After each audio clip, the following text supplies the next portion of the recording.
पावसाळ्यामध्ये सरासरी इतका पाऊस पडलाच नाही। वरुण राजाच्या नाराजीमुळे वर्षभर आवश्यक असलेला पाणीसाठा अनेक धरणांमध्ये जमा झालाच नाही। त्यामुळे दिवसेंदिवस त्यामध्ये घट होताना दिसतेय। येत्या काही दिवसांमध्ये महाराष्ट्राच्या विविध भागांमध्ये पाणी टंचाईच्या झळा नागरिकांना बसणार आहे। त्यामुळे सिंचनासाठीच काय पिण्यासाठी सुद्धा पाणी अपुरं पडेल। पाण्यासाठी वणवण करण्याची वेळ अनेकांवरती येण्याचे चिन्ह आता दिसू लागलेत। ती वेळ येण्याआधीच सरकारनं लवकरात लवकर आवश्यक हालचाली करण्याची गरज आहे। बघूयात विविध धरणांच्या पाणी पातळीचा पुढारी न्यूजच्या प्रतिनिधींनी घेतलेला हा आढावा।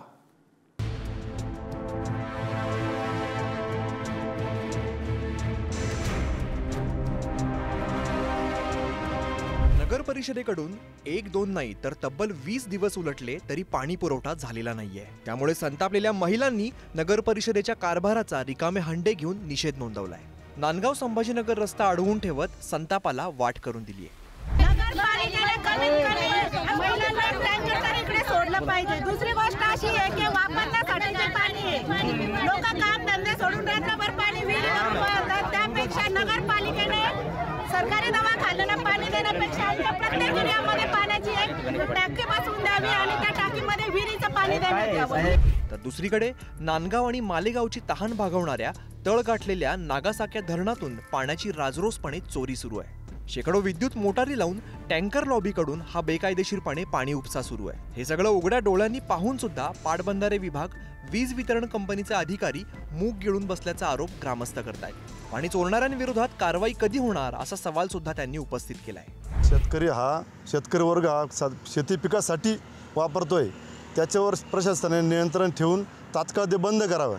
कारण की पूर्ण तळ गाठल्यामुळे पिण्याचा पाण्याचा पुरेसा होणार नाही। 6 महिने जायचे, अजून 6 महिन्यामध्ये जर पाणी नाही पडला तर भीषण परिस्थिती होईल।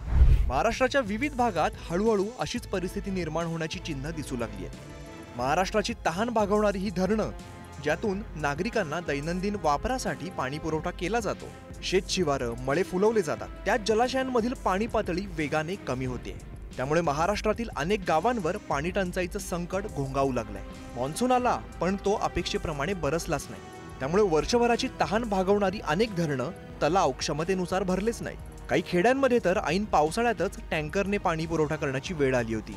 आता पुढच्या काही दिवसात परिस्थिती आणखीन चिंताजनक होण्याची चिन्ह दिसू लागली आहेत। यवतमाळ जिल्ह्यातील अनेक धरणांपैकी सर्वात महत्त्वाचं धरण म्हणजे बेमळा धरण। सध्या मी बाभुळगाव तालुक्यातील याच बेमळा धरणावर आहे। आपण पाहू शकता की इथं मोठ्या प्रमाणात जे आहे पावसाळ्यामध्ये पाणी इथं गोळा होतं आणि सध्याच्या परिस्थितीमध्ये इथं पाणीसाठा जो आहे कमी होत चाललेला आहे। महाराष्ट्राच्या अनेक धरणातला पाणीसाठा कमी होता, तसाच या पद्धतीचा पाणीसाठा जो आहे या बेमळा धरणाचा कमी होत चाललेला आहे। एकूणच आता जर पाहिलं तर 33% जो पाणीसाठा आहे या धरणाचा कमी झालेला निश्चित आहे। बेंबळी धरणाची सद्यस्थिती पाहूया। सध्या 83.36 दशलक्ष घनमीटर पाणीसाठा शिल्लक आहे। धरणाच्या 20 दरवाजातून शेती सिंचनासाठी पाणी सोडण्यात येत आहे। 113 किलोमीटर लांबीच्या कॅनलमधून 51,000 हेक्टर सिंचन आहे। सध्या सिंचनाचं 3रं आवर्तन सुरू आहे। आतापर्यंत पाणीसाठ्यात 33% घट झाली आहे। बाष्पीभवन कॅनलमधून होणारी गळती यामुळे पाण्यात घट होते। राज्याच्या पाणीसाठ्यात अवघ्या 10 दिवसांमध्ये 3% घट झालेली आहे। आता मी सध्या उभा आहे गोसेखुर्द धरणाच्या पाणलोट क्षेत्रामध्ये। 58.84% पाणीसाठा शिल्लक असल्याने भंडारा जिल्ह्यामध्ये ऐन उन्हाळ्यामध्ये पाणीची आणीबाणी लागण्याची शक्यता वर्तवण्यात आली आहे। त्यामुळे वृक्ष संवर्धन व पाण्याची साठवणूक करण्याची गरज निर्माण झालेली आहे। आता पाहूया गोसेखुर्द धरणाची सद्यस्थिती। 56.22 ते 54.86% पाणीसाठा शिल्लक आहे। नागपूर विभागातील 383 धरणांमध्ये 66.3% पाणीसाठा उपलब्ध आहे। उन्हाळ्यात भंडाऱ्याला पाणी टंचाईच्या झळा बसणार का हा सवाल उपस्थित होतोय। त्यामुळे पर्यावरण संरक्षण आणि वृक्ष संवर्धन करण्याची गरज निर्माण झाली आहे। मराठवाड्याच्या पाण्याची तहान भागवणारा पैठण तालुक्यातील जायकवाडी प्रकल्पामध्ये सध्याच्या अवस्थेमध्ये 47.77% पाणीसाठा उपलब्ध असल्या कारणामुळे शेती सिंचनासह औद्योगिक वसाहतीवर अवलंबून असणारे उद्योजक यांच्या चिंतेमध्ये वाढ। आता पाहूया जायकवाडी धरणाची सद्यस्थिती। 1522 दशलक्ष घनमीटर साठवणुकीची क्षमता आहे। मराठवाड्यातील शेतकऱ्यांसह औद्योगिक नगरीचा पाण्याचा स्रोत आहे। सध्या 41.77% पाणीसाठा शिल्लक आहे। मराठवाड्यात पाणी संकट उग्र रूप धारण करणार आहे। प्रकल्पालगतच्या गावांना 30 टँकरने सध्या पाणी पुरवठा सुरू आहे। राज्यातील सर्व धरणांची पाणी पातळी झपाट्याने कमी होत आहे। पुणे, सोलापूर आणि नगर जिल्ह्यासाठी वरदान ठरलेल्या आणि राज्यातील सर्वात मोठ्या धरणांपैकी एक असणाऱ्या उजनीची पाणी पातळी देखील झपाट्याने कमी होत चाललेली आहे।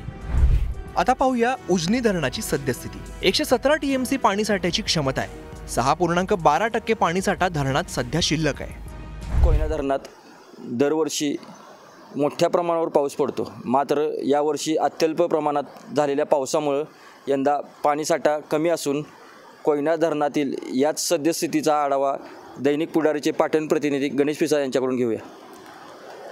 कोयना धरणाची निर्मिती ही प्रामुख्याने वीज निर्मितीसाठी झाली, परंतु गेल्या काही वर्षामध्ये सिंचनासाठी पाण्याची गरज वाढल्याने कोयनेचा प्राधान्यक्रम बदलत गेला आणि आता तर सिंचनासाठी जादा पाणी सोडण्याशिवाय धरणाकडे दुसरा पर्याय उरलेला नाही। कोयना धरणात काय परिस्थिती आहे पाहूया। शिवसागर जलाशयात 72% पाणीसाठा शिल्लक आहे। महाराष्ट्रासह कर्नाटक, आंध्र प्रदेशाची सिंचनाची गरज भागवणारं हे धरण आहे। सिंचनासह वीज निर्मितीसाठी धरणातील पाणीसाठ्याचा वापर केला जातोय। यावर्षी निसर्गानं अनेक जिल्ह्यांची तहान भागवताना हात आकडताच ठेवलाय। सरासरीपेक्षा कमी झालेल्या पावसामुळे ऐन पावसाळ्यातच अनेक ठिकाणी दुष्काळाचं सावट जाणवू लागलं होतं। अनेक विहिरींना तळ गाठल्यामुळे टँकरनं पाणी पुरवठा करण्याची वेळ ओढावली होती।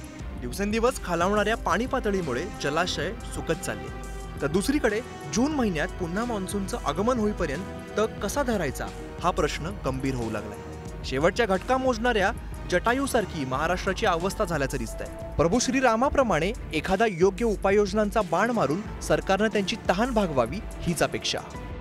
ब्युरो रिपोर्ट, पुढारी न्यूज।